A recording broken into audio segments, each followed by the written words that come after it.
सोहळा माऊलींचा 725व्या संजीवन समाधी सोहळ्याचा आळंदी देवाची विश्वशांती केंद्र विश्वरूप दर्शन मंच आळंदी देवाची प्रेक्षेपण आपल्या आवडत्या गजर कीर्तनाचा या यूट्यूब चॅनलवर आपल्याला करायचा आणि हे गाडगे बाबांच्या परंपरेचं कीर्तन आहे। पण तुमच्या एक लक्षात आणून देतो की असं कुठंच घडत नाही बरं का। गाडगे संप्रदायाच्या मध्ये वारकरी संप्रदायाचं कीर्तन अजून होत नाही आणि त्यांच्या फळावर गाडगे संप्रदायाचं होत नाही। हे खरंच कराड साहेबच करू जाणे की सगळ्या लोकांना एका ठिकाणीच आणू शकतात। जिथे शास्त्रीय संगीत असतं जरा ऐकून घ्या थोडंसं, जिथे मोठी मोठी गायक असतात तिथं सामान्य माणसाला एंट्री नसते, जिथं साधी लोक असतात तिथं मोठी लोक येत नाहीत, जिथं विद्वान असतात तिथं सामान्य नसतो, जिथं सामान्य असतो तिथं विद्वान नसतो। कळतंय ना माझं बोलणं तुम्हाला? हां, प्रत्येक मठा मंदिरात कीर्तन सुरू आहेत पण ते इतके हट्टी आहेत, इतके हटवादी आहेत की कुठं महिलांचं कीर्तन होऊ द्यायचं नाही, कुठं गाडगे संप्रदायाचं होऊ द्यायचं नाही। पण कराड साहेबांचाच एक मंच असा आहे, इथं सगळ्या जाती धर्माच्या पंथाच्या लोकांना इथे प्रवेश मिळतो। नाही तर हे पाहायलाच ऐकायलाच मिळालं नसतं। सहिष्णुता काय असावी त्याचं हे मोठं उदाहरण आहे। आणि वाबळे महाराज आज खरंच मोठ्या काकू नाही आहेत, ते तुमच्या खरंच फॅन आहेत। आम्ही सगळेच आपले फॅन आहोत असं काही म्हणू नका आणि म्हणून आम्ही आपल्याला ही जो दुसरा दिवस आहे, तिसरा दिवस तो आजन्म दिलेला आहे याची नोंद असावी की तुम्ही जोपर्यंत आमच्याकडे बोलत राहणार तोपर्यंत या दिवसाची तुमची सेवा आहे आणि तुमचं जे प्रेम आहे ते माऊलींच्या वरती समाजांच्या डोक्यातले काही कल्पनाभ्रम निघावेत यासाठी तुम्ही खूप मोठं काम करता।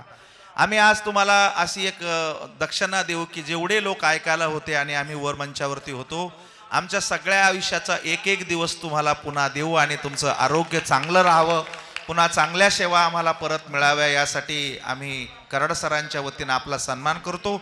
आम्ही करत नाहीये, तुमच्या सगळ्यांच्या वतीनं करतो। मी माझे बंधू पंडित उद्धव बापू आपेगावकर यांना विनंती करतो की आपण महाराजांना हे मानाचं वस्त्र, ज्ञानराज माऊलीची प्रतिमा आणि विश्वगीत पसायदान देऊन आपण सन्मानित करा। आणि तुम्ही सगळ्यांनी जोरात वस्तू नाम परमात्मा आणि थोर व्यक्ती नाम संत याच्या सापेक्ष तो विचार राहतो। कारण त्याला गोडी साखरेच्या सापेक्ष राहते, गुळाच्या सापेक्ष राहते। गोडीला स्वतंत्र राहता येत नाही, तिला स्वतंत्र राहता येत नाही, पण गुळाच्या सापेक्ष ती राहते। तसं विचार हा संताच्या सापेक्ष राहतो, देवाच्या सापेक्ष राहतो। त्याला स्वतंत्र स्थान नाही, त्याला स्वतंत्र राहता येत नाही। अशा प्रकारची भूमिका असल्यामुळे आपण त्या मूर्तीला नमस्कार करतो का? मूर्त विचार आहे म्हणून।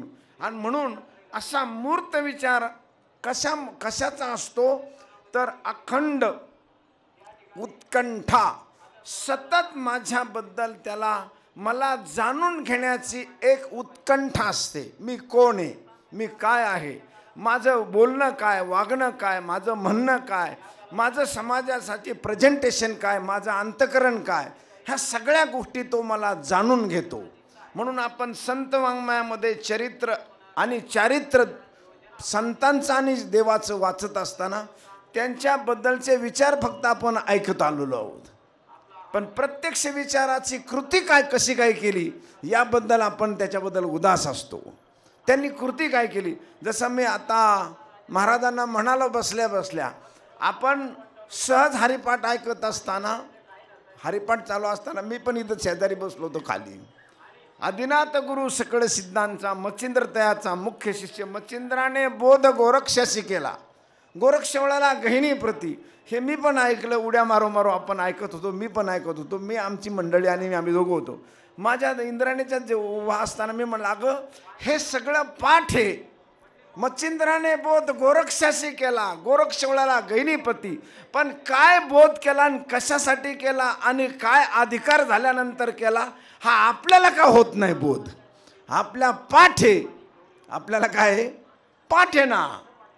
बोध केला इथपर्यंत ठीक आहे, तर पाठच आहे, परंतु त्या बोधासाठी बोध करणाराचा अधिकार यापेक्षा बोध घेणाराने काय लायकी तयार केली की त्याने तो बोध आपल्याला द्यायलाच पाहिजे, त्याने तो बोध द्यायलाच पाहिजे आपल्याला किंवा त्यांना बोध देण्याची इच्छा निर्माण होते.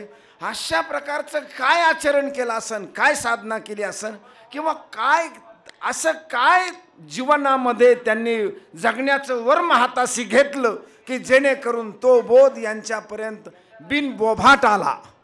त्यांनी कुठल्याही प्रकारची तक्रार केली नाही. बिनबोभाट, चल मला तुझ्याकडे यायचंय आणि मला तुझ्याजवळ थांबायचंय, असं बिनबोभाट बोध हा आला. हे पाठ आहे आपल्या, पण याची कृती कशी करायची किंवा आपण वागायचं काय, आपण सांगू शकतो, बोलू शकतो, पाठ करू शकतो. पण महाराज हरिपाठ पाठ आहे, पण हरिपाठात जे सांगितलंय ते वागण्याचा परिपाठ नाही. त्याच्याकडं पाठ आहे, त्याच्याकडं आपली काय आहे, पाठ आहे. आणि जोपर्यंत आचार होत नाही तोपर्यंत विचाराचा खरा रस आपल्याला कधीही मिळणार नाही, तो होऊ शकत नाही. हा सिद्धांत जेवणाच्या भरलेल्या ताटाला पाहून कधीच कुणाचंच आणि केव्हाच पोट भरणार नाही, कधीच नाही, कोणाचंच नाही, केव्हाच नाही. तो फक्त पाहण्याचा दृष्टीचा आनंद घेऊ शकतो. सुंदर दिसतंय, स्वाद चांगला येतोय, गोडी चांगली दिसती, बनवणाऱ्याने सुद्धा व्यवस्थित बनवलंय आणि वाढणाऱ्याने सुद्धा टापटीपमध्ये वाढलंय. तो काही वर्णन करू शकतो पण त्याची चव चाखू शकत नाही आणि आत स्वतः खाण्याचा आनंद घेऊ शकत नाही. का, त्याला खावंच लागल. तसं 1000 कीर्तनं केले माझ्यासारख्यानं आणि किती काही मी बोललो, पण जोपर्यंत मी त्या कीर्तनाच्या वचनाप्रमाणे वागत नाही तोपर्यंत मला त्याचा स्वाद कधीच आणि केव्हाच मिळणार नाही. मी माझ्यासाठी सांगतोय, मी कशाला तुमचं सांगू, मी माझं सांगतोय. मला जोपर्यंत जगणं घडत नाही त्याचा स्वाद कसं काय मला मिळेल. म्हणून सगळ्यात मोठी इंद्रायणीच्या तीरावर मी बसलोय की त्याचा स्वाद जर घ्यायचा असेल. आता बघा, प्रत्यक्ष कृती करणाराचा आनंद आणि कृती पाहणाराचा आनंद याच्यात फार अंतर आहे महाराज, फार अंतर आहे. आपण सगळी माणसं इंद्रायणीच्या किनाऱ्याला मस्त आंघोळ्या करतो, कोण झोपतंय, कोण बसतंय, कोण असं मजा मारतंय, किंवा कोण असं शांततेने कीर्तन ऐकतंय, भजन ऐकतंय. एरवी कीर्तन भजन नसल्यानं माणसं फिरायला एन्जॉय म्हणून आपल्या आळंदीच्या भोवतालची ते येतात, बसतात शांत. वा, फार छान आहे. यांना होणारा आनंद आणि प्रत्यक्ष कराड सरानं पोत्यावर झोपून अगदी भाकरी शिळ्या भाकरी पिठल्याबरोबर खाऊन दगडाला दगड लावून कितीही विरोध होत असताना त्या विरोधाला तुम्हाला असं वाटतंय का हे सहज उभा राहिले, हे सहज उभा राहिलेलं नाहीये. याला फार खडतर तपश्चर्या करून हे उभा राहिलेले. आता हे उभा राहिलेलं याची परिपूर्णता पाहिल्यानंतर आपल्याला होणारा आनंद आणि त्यांना स्वतःला होणारा आनंद याच्यात काहीतरी फरक असेल ना, का काहीच फरक नाही. आपल्याला होणारा आनंद हा वरवरचा आहे, पण त्यांना होणारा आनंद हा ओरिजिनल आहे. कारण तो आनंद कष्टाचा आहे ना, तो आनंद कसा आहे, तो कष्टाचा आहे, मेहनतीचा आहे. आणि त्याने नुसतं लांबून बघितलं, नुसतं झोपल्या झोपल्या जरी आळंदी लक्षात आली तरी त्यांना तिथे आनंद होतो. का, तो मेहनतीचा आहे. का, तो आनंद कृतीचा आहे, प्रत्यक्ष कामाचा आहे, प्रत्यक्ष घाम गाळल्याचा आनंद आहे. लक्षात ठेवा, माणसं आंघोळ करून शरीर शुद्ध करतील. स्नान केलं, पाणी अंगावर घेतलं की माणसं शरीर शुद्ध करतात, पण अंगावाट ज्याने पाणी काढलं ती माणसं इतिहास घडवतात. ती काय करतात, ती शरीर शुद्ध करीत नाहीत. ज्याने अंगावाट पाणी काढले त्याने इतिहास घडवलाय. तसं आपण हजारो माणसं येऊन इंद्रायणीमध्ये आंघोळ करतो, आपण कपडे स्वच्छ करतो आणि आपलं शरीर स्वच्छ करतोय. पण कराड सरानं तसं नाही केलं. कराड सरानं इंद्रायणीत आंघोळ करण्याच्या अगोदर आपल्या अंगातून इंद्रायणी बाहेर काढली. हा इतिहास घडवलाय महाराज, हा इतिहास घडवलाय. आपल्या अंगावर पाण्याचे थेंब येतं आणि त्यांच्या अंगावर पाण्याचे थेंब येत, पण आपल्या अंगावर बाहेरचे वाहणारे पाण्याचे थेंब येत आणि त्यांच्या अंगावर आतून रक्तातून बाहेर आलेले पाण्याचे थेंब येत. या थेंबात फरक आहे ना. मग हा जो आनंद आहे हा आनंद सगळ्यात मोठा आहे आणि तो आनंद खरा कृतीचा आनंद आहे. आणि तो आनंद ज्यावेळा कृती केली जाते त्यावेळा भक्तीतला जो स्वाद असतो तो स्वाद अप्रतिम असतो. म्हणून भक्ती करत असताना अगोदर आपली कृती आपल्याला किती करता येते तेवढं आपल्याला शोधता आलं पाहिजे. पाठ करू नये असा माझा दावा नाही, पण पाठाचा परिपाठ आपल्या इंद्रियामध्ये ठेवण्याचा प्रयत्न केला पाहिजे. आणि म्हणून असा प्रयत्न करणारे जे कोणी असतात तेच योगी, तेच भक्त. आणि ती सततची त्यांची ओढ असते, उत्कंठा, सतत उत्कंठा असते. त्याची उत्कंठा कधी, त्याची ओढ कधी कमी होत नाही. म्हणून भगवान म्हणतात, अर्जुना तुला सांगू का भक्त कोण असतो? पार्थागा जगी तोच भक्त तोच योगी, उत्कंठा तया लागी अखंड मज. माझ्याकडे त्याची अखंड उत्कंठा. याचा अर्थ असा, मी वसुदेव देवकीच्या पोटी जन्माला आलो म्हणून नाही, मी गोकुळात जन्माला आलो म्हणून नाही, किंवा मी नंदबाबा राधेश्याम माझा आकार म्हणून नाही, तर मी तत्वज्ञान जे गीता सांगितली त्या गीतेवरच्या तत्वज्ञानावर त्याची उत्कंठा आहे. मी केवळ गोकुळात एक मुलगा म्हणून आलो म्हणून माझी उत्कंठा नाहीये. आपण गोकुळातल्या लीला सांगतोय, पण त्या लीलाच्या पाठीमागे त्याची विचाराची उंची काय आहे? माझ्या उत्कंठा माझ्या विचाराच्या उंचीवर त्याची आहे, माझ्या आकारावर नाहीये. आकारावर उत्कंठा ठेवणं वेगळं आणि विचारावर उत्कंठा ठेवणं वेगळं. आकारावर उत्कंठा अज्ञानी माणूस ठेवील, पण सज्ञानी माणूस आकारावर उत्कंठा ठेवणार नाही, त्याच्या विचारावर आणि आचारावर उत्कंठा ठेवील.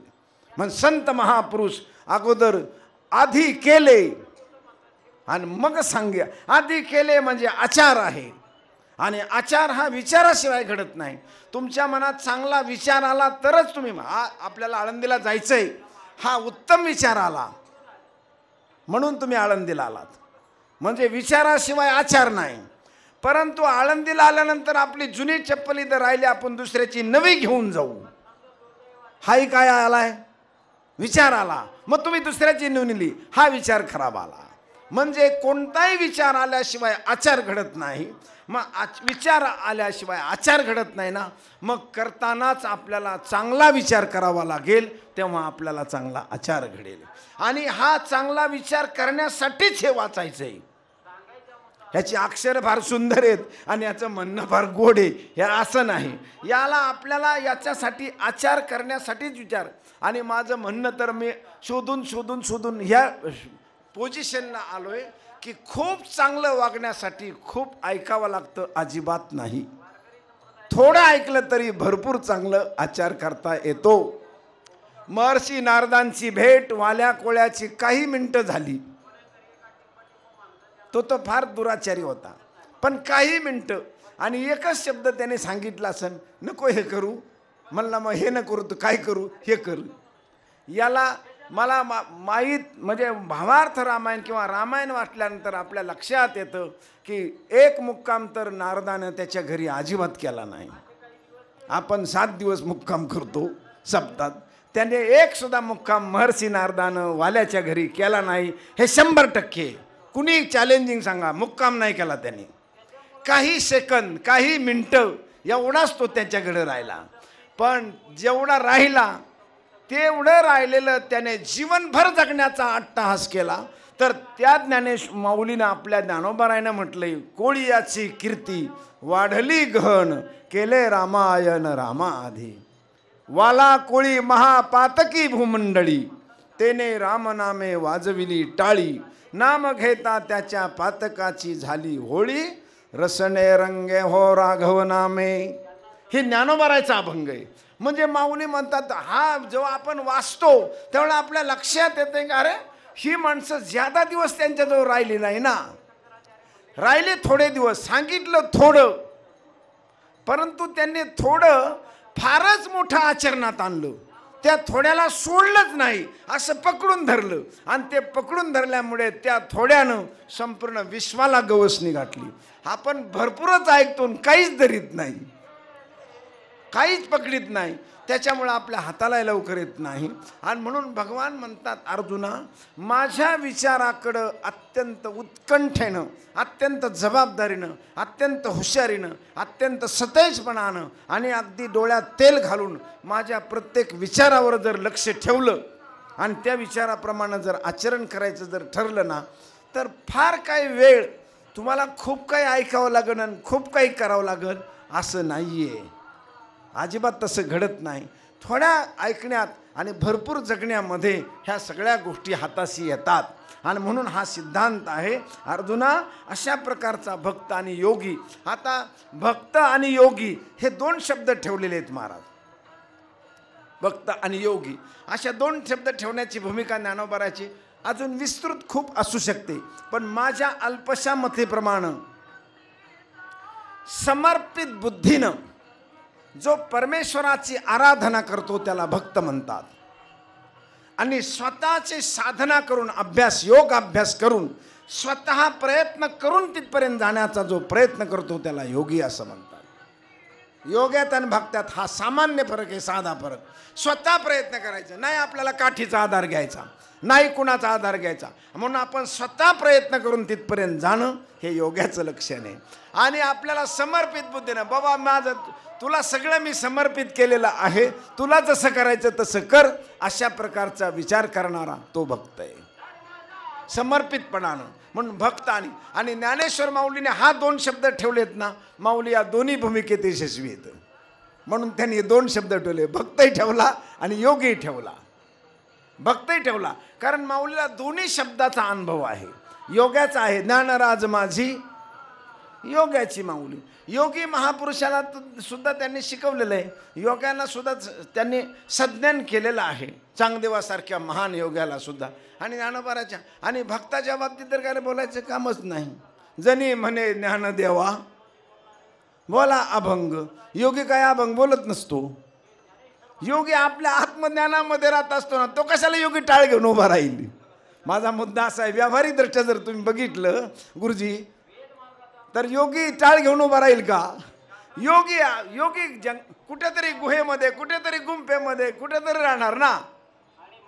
मग जर नामदेव महाराजाच्या कीर्तनामध्ये ज्ञानेश्वर महाराज संपूर्ण भारतवर्षामध्ये तीर्थयात्रा करत असताना रोजच जर टाळ घेऊन उभा राहतात, तर हे योग्याचं लक्षण आहे का भक्ताचं लक्षण आहे? हा सामान्य नाही. हा ही सिंपल गोष्ट आहे, सामान्य गोष्ट आहे ना. हे योगाचं लक्षण नाही, हे भक्ताचं लक्षण आहे. म्हणून ज्ञानेश्वर महाराज महान भक्त बी आहेत. अजून त्यांना पुष्कळ बाजूने माऊलीला ही भक्तपणा आपल्याला सांगता येईल. पण आपल्याला नुसती प्रत्येक गोष्टीत किस काढायचं नाही, महत्त्वाचा टप्पा आपल्यासमोर ठेवायचा आहे.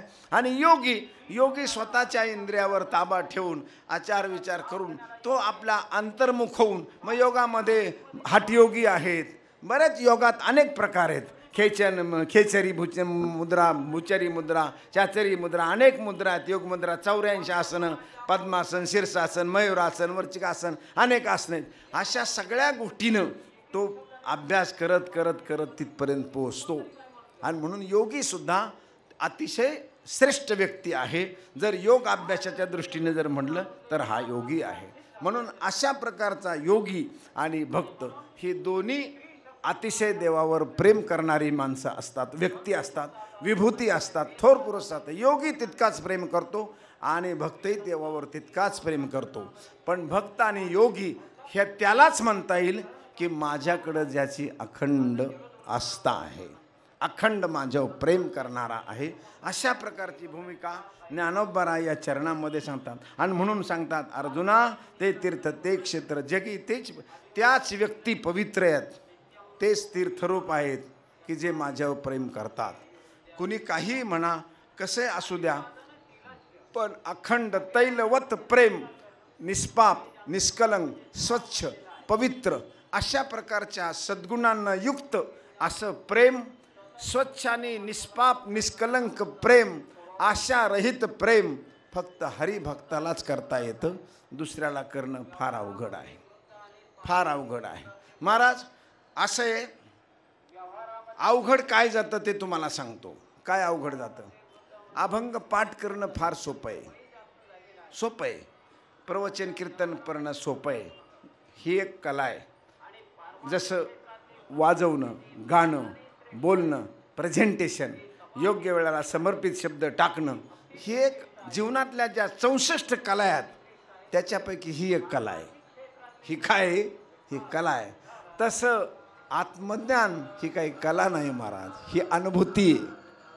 ही आत्मज्ञान काही कला आहे का? हा, कला नाही. 64 कला ह्या चांगदेवाला माहीत होत्या. बरोबर? मी का म्हणलं आत्मज्ञान कला नाही, यासाठी तुम्हाला हे उदाहरण दिलंय. 64 विद्या आणि त्या कला कोणाला माहीत होत्या? चांगदेवाला. परंतु 65वी आत्मविद्या माहीत नव्हती. म्हणून आत्मविद्या ही कला नसून ही अनुभूती आहे. ही अनुभूती, ही कलेत कसं जाईल? ही अनुभूती आहे. आणि ही अनुभूती मिळण्यासाठी महाराज कला फार अलीकड राहते. म्हणून मी का आपल्याला सांगितलं, हे बोलणं फार सोपं आहे. मला प्रवचन करणं सोपं आहे, अभंग पाठ करणं, तुम्हाला सांगणं, पटून सांगणं, तुमच्या मनासारखं सांगतं, तुम्हाला काय अपेक्षा आहे ते सांगणं फार सोपं आहे.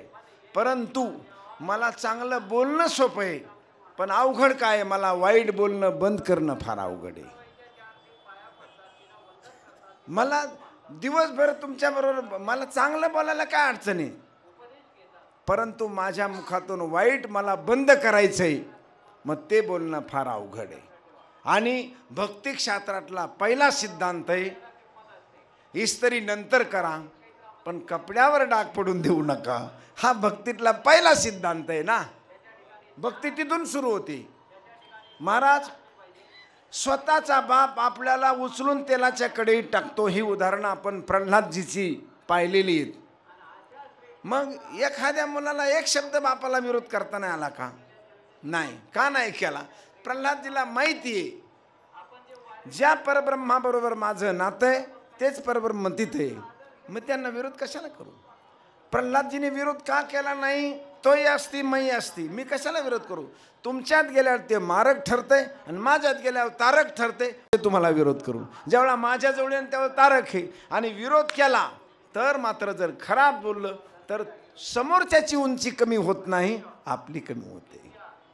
तुम्ही एखाद्या माणसाला शिवी दिली, त्याची उंची काहीच कमी नाही, उंची तुमची गेली. वाचेचं तप तुमचं गेलं, उंची तुमची कमी झाली. म्हणून अत्यंत शहाणी माणसं जी मोठी मानतायत, प्रशासनात, शासनात, मोठ्या दरबारात, मोठ्या खुर्चीवर, मोठ्या जागेवर काम करणारे माणसं, त्यांना कुणी काही जरी बोलले ना, ती माणसं बोलत नाहीत. एक जणाला, एक आमच्या मोठ्या ऑफिसरला मी एकदा विचारलं, म्हणलं सर तुमच्याबद्दल असं बोलतात तरी ही काही बोलत नाही तुम्ही. म्हणले मी बोललो तर म्हणले त्यांची उंची वाढल आणि माझी कमी होईल.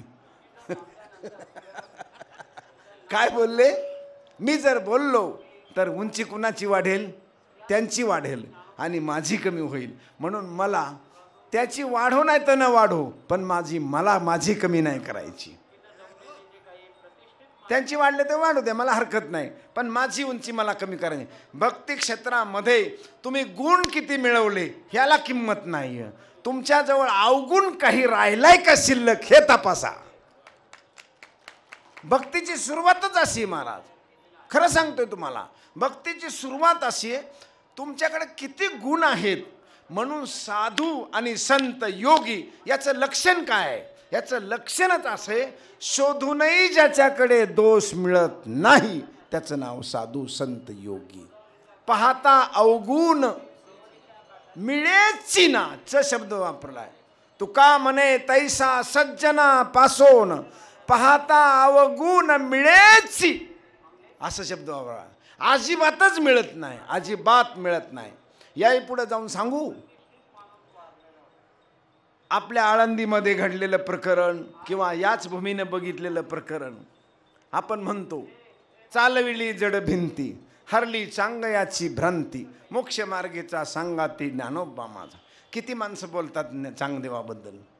इथं स्टेजवर बसले, उभा राहिले, काय चांगदेव, काय गर्विष्ठ, वाघाव बसून आला, आमक्याव बसून आला, तमक्याव बसून आला, आणि असं झालं. आरतुरच असतं का नाही? आपण तर ऐकले का नाही? आला इकडे गेला तिकडे गेला, असंच बोलतात ना. हे तर मी ऐकले, तुम्ही ऐकले का नाही माफी करा मला, पण मी तर हे मी ऐकलंय बुवा. मला सांगा, अरे माझा प्रश्न असा आहे, मला कधी कधी ती ऐकण्याची मोठी कीव येते आणि स्वतःला सुद्धा लाज वाटते की काय, अरे शब्दाचे नीट अर्थ बघा. चालविली जड भिंती हरली चांगयाची भ्रांती. भ्रांती या शब्दाचा अर्थ कोणत्या मराठी कोशामध्ये गर्व आहे? दाखवा मला. आहेत बसलेले इथं. गर्व आहे, अहंकार आहे. ह्या भ्रांती या शब्दाचा अर्थ काय मराठी कोशामध्ये? गर्व आहे? काहीच नाही ना, काही कारण नाही. ह्याच्यापेक्षा पुढे जाऊन सांगतो, जर सांगदेवाजवळ दोष असता तैसा सज्जनापासून पाहता अवगुण मिळेची ना. या मुद्द्यावर मी आपल्याला बोलतो, या भूमीनं बघितलेलं. जर त्यांच्याकडे अवगुण असता तर ब्रह्मा विष्णू महेश आणि आदी माया शक्ती त्या सांगदेवानं यांना अजिबात बोलावलेलं नाहीये. बोलावलंय त्यांना. महाराज तुम्ही कीर्तनकार मंडळी सगळी बसलेली, ह्याच्यात अर्धी कीर्तनकार आहेत.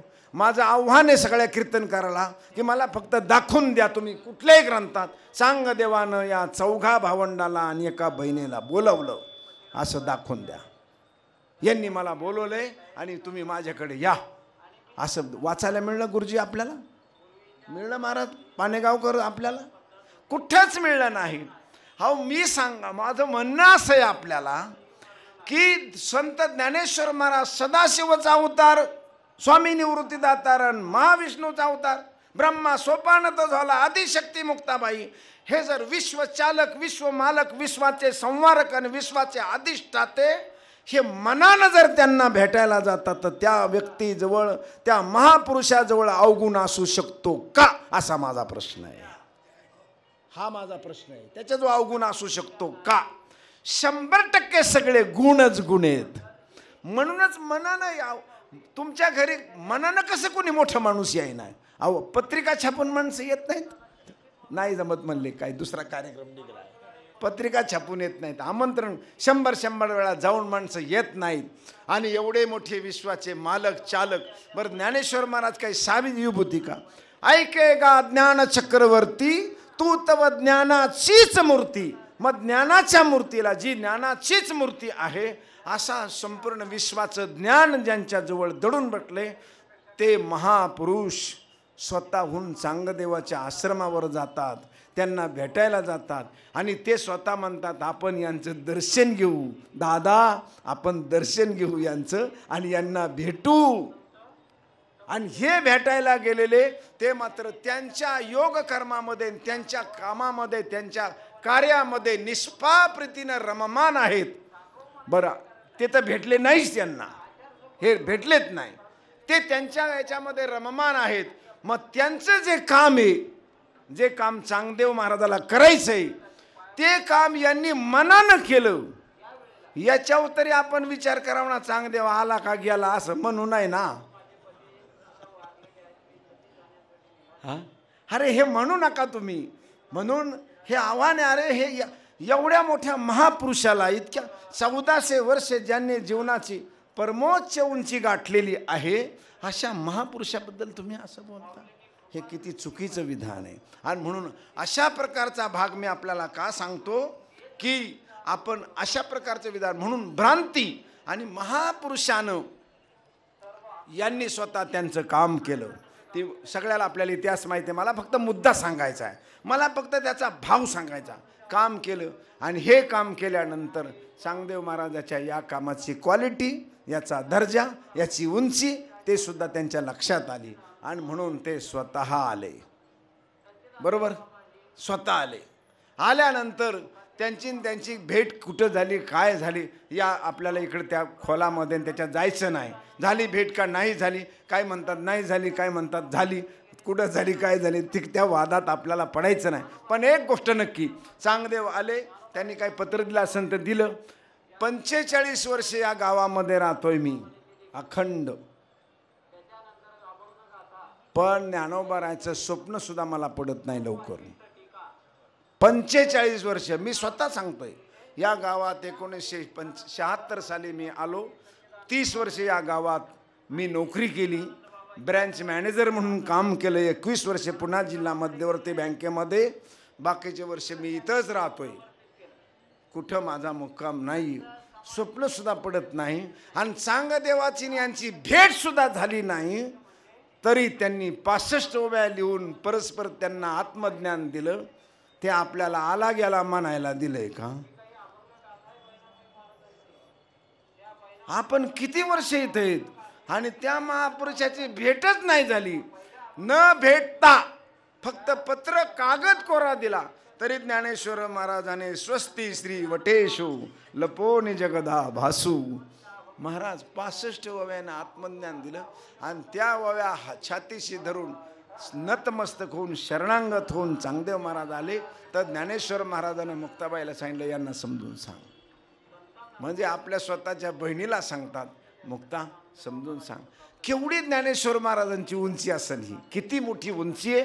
आणि चांगदेवांना काहीच विचारलं नाही यांना, तुम्ही मला लिहून द्या, मला अमुक करा तमुक करा, फक्त मला तुमच्याबद्दल कसं काय आहे मला काही लिहिता येत नाही. म्हणून त्यांनी आपली स्वतःची विनयता, स्वतःची नम्रता, स्वतःचा असणारं कोरेपण, स्वतःची असणारी शुद्ध बुद्धी, स्वतःचं असणारं शालीनता त्यांनी त्या कोऱ्या कागदात दिली. महाराज शालीनता आहे त्याची. महाराज तुम्ही फार लहान आहात, मी 1400 वर्षाचा आहे, तरी 1400 वर्षाच्या माझ्यासारख्या अतिशय व्यक्तीला मला तुमच्या लहान 12-13 वर्षाच्या मुलाबद्दल मला नाही बोलता येत. महाराज केवढी शालीनता आहे, किती नम्रता आहे, किती लवचिकता आहे. अरे आपल्याला 2 चाली आल्या आणि 2 अभंग आल्या तर 50 वर्षाचे कीर्तन करायला तुम्ही त्याला काय नाही. किती आपण कुठे आहेत. आणि 1400 वर्षाचे चांगदेव 12-13 वर्षाच्या माऊलीला किती शालीनता दाखवतात, किती नम्रता. आणि ज्ञानेश्वर महाराजांनी ते कोरे पण बघितलं, माऊलीला एवढं भरभरून आलं. माऊली म्हणले कल्याणच करायचं आता याचं, मला सांगायचं. ही सुद्धा चांगदेव महाराजाकडून ही योगिका, त्यासाठी मी आपल्याला सांगतो योगिका. तर ही शालीनता आहे योग्याजवळ, ही नम्रता आहे, ही शुद्धता आहे, हे सगळं त्याच्याकडे आहे. म्हणून तो योगी महाराज. आणि ही ज्ञानोबावर भक्ती. आणि म्हणून अशा प्रकारचं थोर मोठेपण हे याच नगरीनं बघितलंय का नाही, याच नगरीनं पाहिलेलं आहे. आणि म्हणून अशी शुद्धता, अशी शालीनता, असं श्रेष्ठत्व ज्ञानेश्वर माऊलीजवळ होतं. आणि म्हणून माऊली भगवान म्हणतात, अरे त्या माझ्या विचारावर ही प्रेम करणारी मंडळी आहेत, माझ्या आचारावर, माझ्या विचारावर उत्कंठ प्रेम करणारी मंडळी आहेत. म्हणून अशी मंडळी ते जगी पवित्र, ते पवित्र असतात. ते भक्त आहेत अत्यंत पवित्र.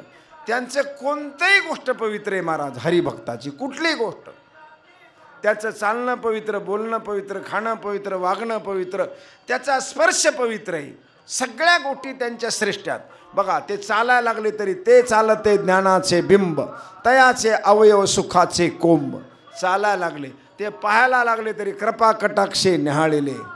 ते बोलायला लागले साच आणि मवाळ, मितले आणि रसाळ, शब्द जैसे कल्लोळ अमृताचे. त्यांचं बोलणं अमृताचं असतं, त्यांचं बोलणं सत्य असतं, त्यांचं बोलणं मऊ असतं, त्यांचं बोलणं थोडक्यात असतं, त्यांचं बोलणं अर्थभरित असतं. किती गुण सांगावे त्यांच्या बोलण्याचे. म्हणजे बोलणं, पाहणं, चालणं, स्पर्श. त्याने जर एखाद्या गोष्टीला स्पर्श जरी केला तरी स्पर्श होता क्षणी पुढच्या माणसाचं कल्याण होतं. महाराज हात ठेविला मस्तकी, प्रसाद देऊन आलिंगन घडे, मोक्ष सायुज्यता जोडे, ऐसा संतांचा महिमा, झाली बोलायाची शिमा. ऐसे बळ नाही अनेकाचे अंगे, तपतीर्थ जगी दान व्रत. हाय का ही ताकद कुणाजवळ. म्हणून भगवान म्हणतात योगी, महात्मा, संत, महापुरुष, हर एक गोष्ट त्यांची अत्यंत पवित्र आहे महाराज, अत्यंत श्रेष्ठ आहे, फार उंचीची गोष्ट आहे. आणि म्हणून त्यांच्या संगतीमध्ये, त्यांच्या पंगतीमध्ये महाराज ही माणसं फार थोर पुरुष, अतिशय थोर, अतिशय श्रेष्ठ पुरुष. म्हणून आपण त्यांच्याजवळ आपल्याकडे किती गुण आहेत हे तुम्ही कधी ध्यानात आणू नका. आळंदीची वारी का करायची, पंढरपूरची वारी का करायची, इथून काही घेऊन जायचं नाही, इथं सोडायचंय. इथं घेऊन नाही जायचं. काय करायचंय, सोडायचंय. खराब खाणं, खराब बोलणं, खराब वागणं, खराब विचार सगळ्या यांना समर्पित करायचा. याच व्यक्ती तुमचं घेऊ शकतात.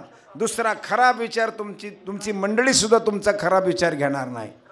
तुम्ही एक खराब विचाराने शिवी दिली तर ती तुम्हाला माघारी शिवी देईल, बोलन फटकारेल तुम्हाला.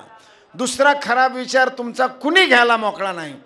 तुम्ही खराब विचारानं शेजाऱ्याचा बांध रेटला तर तो तुम्हाला फटके टाकल्याशिवाय राहणार नाही. तुमचा खराब विचार साधूशिवाय, संताशिवाय, देवाशिवाय दुसरं कुणी तुमचं खराब घ्यायला मोकळं नाही.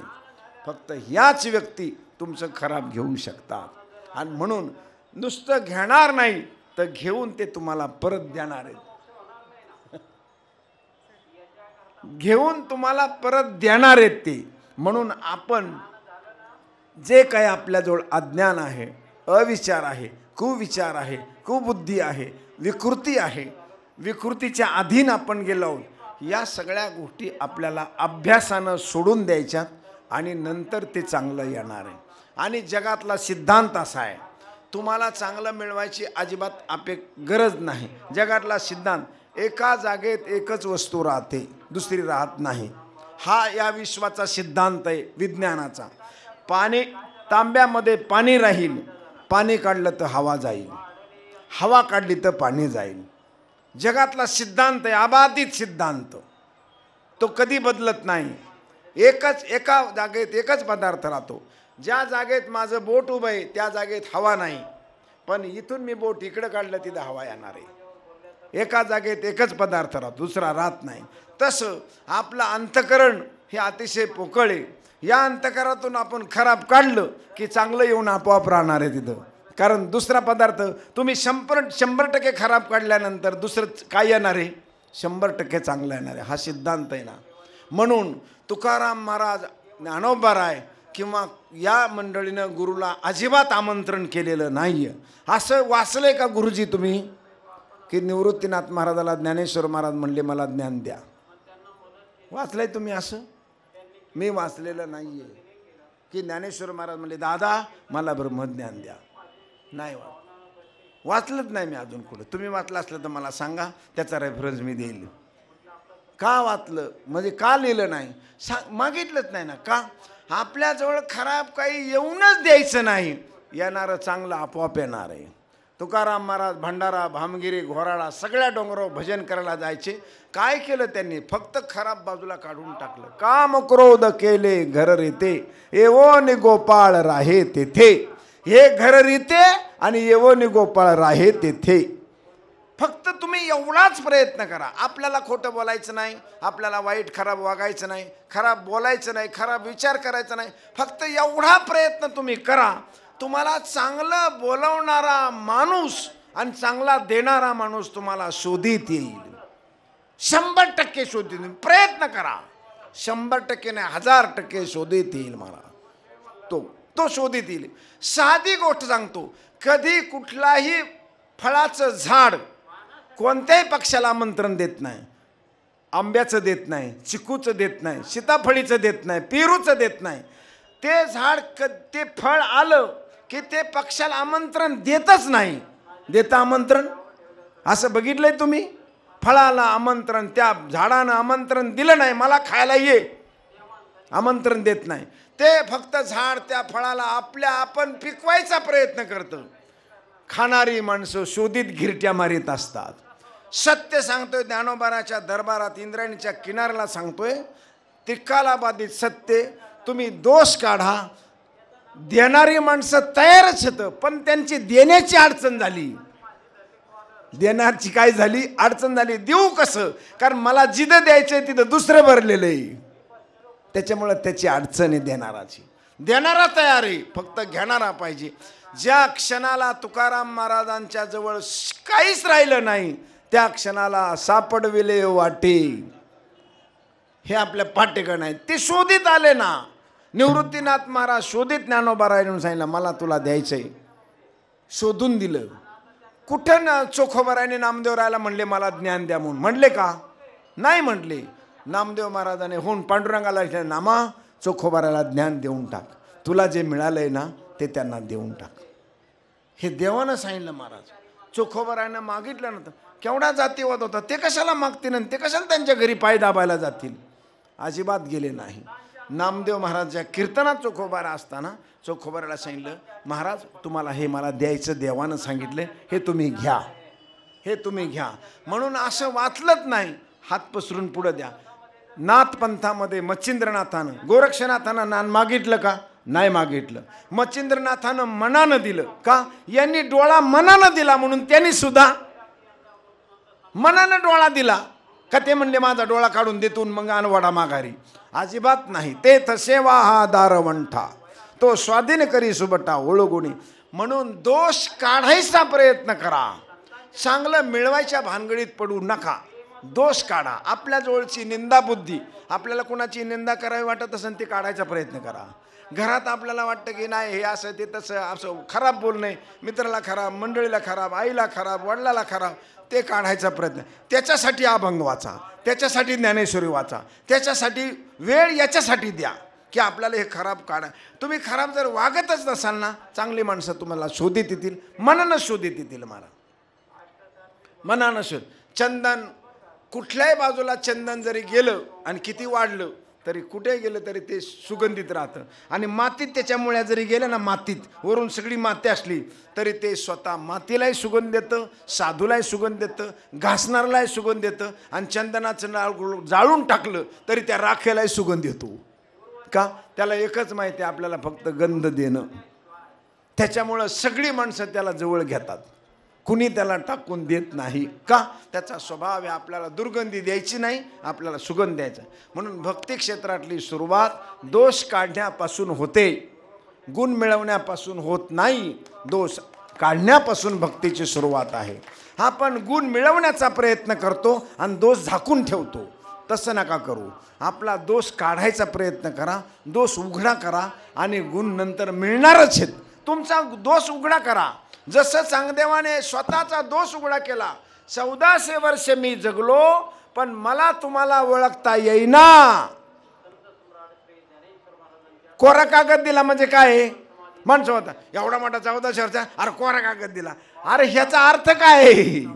त्याने स्वतःचा दोष माऊलीच्या समोर कबूल केला. महाराज, मी जरी वाघाव बसलो असलो, हजारो शिष्य माझे असले, राजे लोक जरी असले, तरी मला काय अजून तुम्ही कोण हे कळालेलं नाही. आय एम सॉरी, मला माफ करा. मी तुमच्यासमोर कोरा कागद दिलाय. हा दोष ज्याची त्याला कळाल्याबरोबर ज्ञानोबा नाहीत, त्याच दोष बाजूला काढून टाकला याने बरोबर. त्याच्यावर 65 वेळा लिहिले का नाही ज्ञानोबाराने. म्हणजे दोष गेला की देणारा हजरच आहे, हा सिद्धांत आहे. दोष गेला म्हणून भक्ती क्षेत्रात जेवढ्या दिवस आपल्याला राहायचे तेवढ्या दिवस आपण दोषावर लक्ष ठेवा आणि तो बाजूला काढायचा प्रयत्न करा. जो आपल्या दोष ठेवीत नाही, सगळं खराब काढून टाकतो, त्याचं नाव योगी आहे. आणि त्याची सगळ्यात मोठी संपदा योगाची संपदा, त्याग आणि शांती, उभय लोकी कीर्ती 16 मान. योगी ज्ञानोबा योगीत उभय लोकी तुका मने गाजे वैकुंठी 16, याई भूमंडळा माझी कीर्ती. कुणालाही आमंत्रण दिलं नाही महाराज. काय गुरुजी तुम्हाला आमंत्रण आलंय? तुम्हाला कोणाला आमंत्रण आलंय? कुणालाच आमंत्रण नाही. तरी माणसं सारखं मोबाईल बघतात. एसटी चालू झाली का? आमकं झालं का?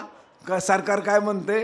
नाही, त्यांनी एसटीने गाडीने जाऊन दिलं, आपलं पाय पाय जाऊ, दिंडीनं जाऊ, आमकं करू. काय तुम्हाला कोणी आमंत्रण दिलंय? कसं करून आळंदीला या म्हणून? पण नाही. का? अरे या जागेवर, या स्थानावर ज्यांच्याकडे जायचंय त्यांच्याजवळ गुण किती हे तुम्हाला माहित नाही, पण दोष अजिबात नाही हे आपल्याला माहिती आहे. यांच्याकडे दोष अजिबात, हे फक्त कल्याणच करणार आहेत. त्यांच्याजवळ ज्ञान किती आहे हे कोणी मोजीत बसलेत. ज्ञानोबाराजवळ ज्ञान किती मोठे आहेत काय मोजले आपण? पण यांच्याकडे काहीच दोष नाही. आपण किती दोषी असलो तरी आपल्याला हे क्षमा करून आपल्याला समाधान देणार आहेत हे माहिती आहे. म्हणूनच आपण आलो का नाही बिना आमंत्रणाचं. हे तर योग्याचं लक्षण आहे. म्हणून गाजे वैकुंठी 16, याई भूमंडळा माझी कीर्ती. म्हणून ज्ञानोबारायला प्रार्थना करत असताना एकच प्रार्थना करायची, दुर्बुद्धी ते मना कदा नुपजो. हा, मला दुर्बुद्धी नको, वाईट संगती नको, वाईट पंगती नको, वाईट आचार नको, वाईट विचार नको. माऊली, माझं जेव्हा चांगलं होईल तेव्हा चांगलं होईल, पण माझं आत्तापासूनच वाईट बंद करायला सुरुवात करा. तशा प्रकारची मला बुद्धी तुम्ही द्या आत्तापासून, की माझ्याकडून काही वाईट होऊ नये. शेजाऱ्याचं नाही, मित्राचं नाही, मैत्रिणीचं नाही, मंडळीचं नाही, आईचं नाही, वडिलाचं नाही, चुलत्यात कुठल्याच प्रकारचा विचार माझ्याकडं वाईट होऊ नये. अशा प्रकारची मला बुद्धी द्या आणि तुमच्या विचाराबद्दल, देवाच्या विचाराबद्दल माझी ओढ आणि उत्कंठा लागू द्या. म्हणजे भगवान जे म्हणालेत, पार्था गा योगी, पार्था गा जगी, तोच भक्त तोच योगी, उत्कंठा तया लागी अखंड मज. आणि तुमची उत्कंठा लागली, मग देव मला म्हणणारे तू भक्त आहेस, ये माझ्याकडं. साधू मला म्हणणारे तू योगी आहेस, ये माझ्याकडं. अशा प्रकारचा योग आणि भक्ती माझ्या पवित्र मनाला मिळावी, अशा प्रकारचा भाव या ओवीमध्ये आहे.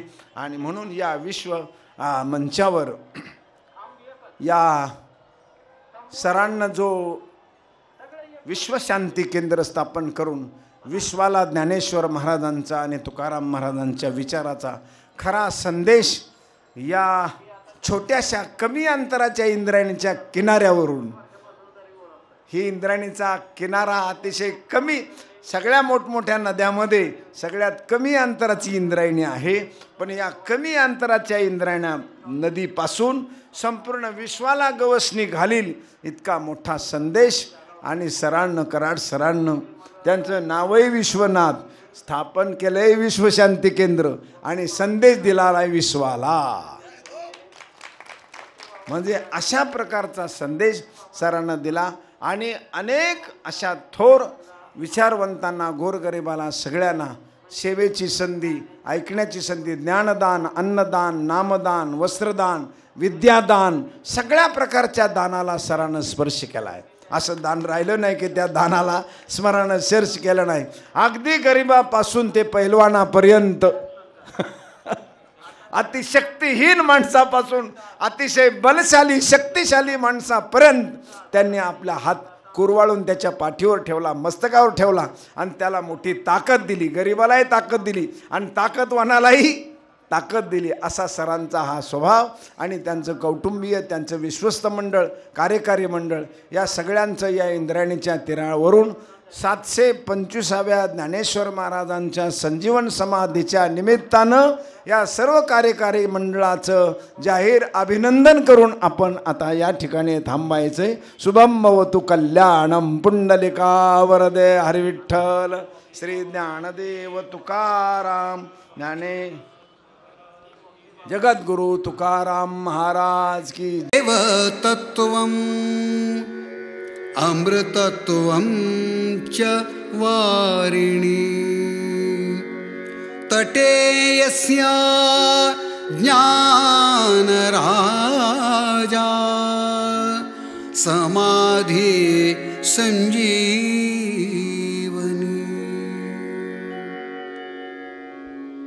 ज्ञानदेव समाधिस्था तुका गाथा तरंगिणी.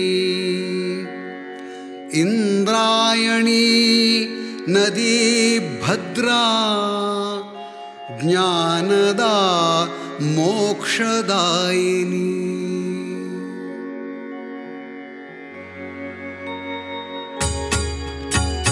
जय देवी जय देवी जय इंद्रायणी केवळ दर्शन तव हे तारक संजीवनी. जय देवी जय देवी जय देवी जय देवी जय इंद्रायणी केवळ दर्शन तव हे तारक संजीवनी.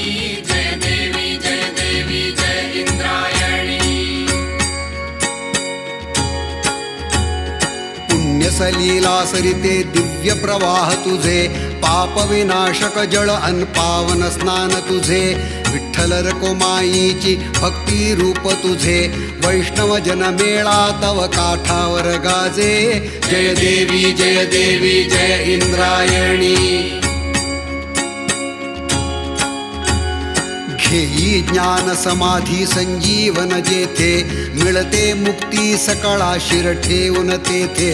अजान वृक्षापाशी वैज्ञानिक लहरी अनुभव लाभे नित्य करुणी हा वारी. जय देवी जय देवी जय इंद्रायणी.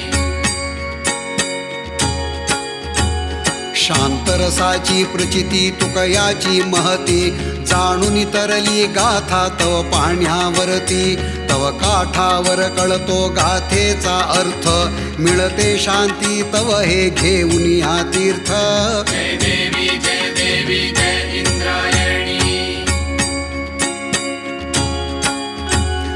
दोन तीरांवर तुझिया सुंदर हा घाट गरुड कांचन स्तंभी ज्ञानाची ज्योत नगरी आळंदीची पालटली काया झाले शुद्ध हे विश्वनाथांची किमया जय देवी जय इंद्रायणी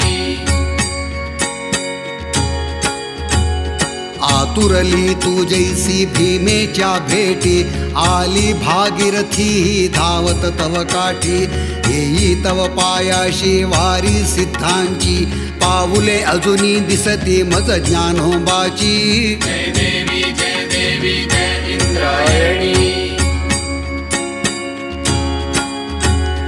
सुख मिळते तुझ पाशी होई दुःखरिते अमृतमय हे जीवन जीवन रस भरिते ज्ञानोबा तुकयाचे जीवन तुझ पाशी तव तीरावर काशी मथुरा ऋषिकेशी जय देवी जय इंद्रायणी वारकऱ्यांची पृथ्वी वसते तव तीरी वारकऱ्यांचा स्वर्ग भीमेच्या तीरी वरदेई आम्हा कर संजीवन वृष्टी विनवी तुझला ऐसे कवी संजय दृष्टी जय देवी जय इंद्रायणी जय देवी जय इंद्रायणी केवळ दर्शन तव हे तारक संजीवनी जय देवी जय इंद्रायणी युगे 28 सोहळा माऊलींचा 725व्या संजीवन समाधी सोहळ्याचा आळंदी देवाची विश्वशांती केंद्र विश्वरूप दर्शन मंच आळंदी देवाची प्रेक्षेपण आपल्या आवडत्या गजर कीर्तनाचा या YouTube चॅनलवर।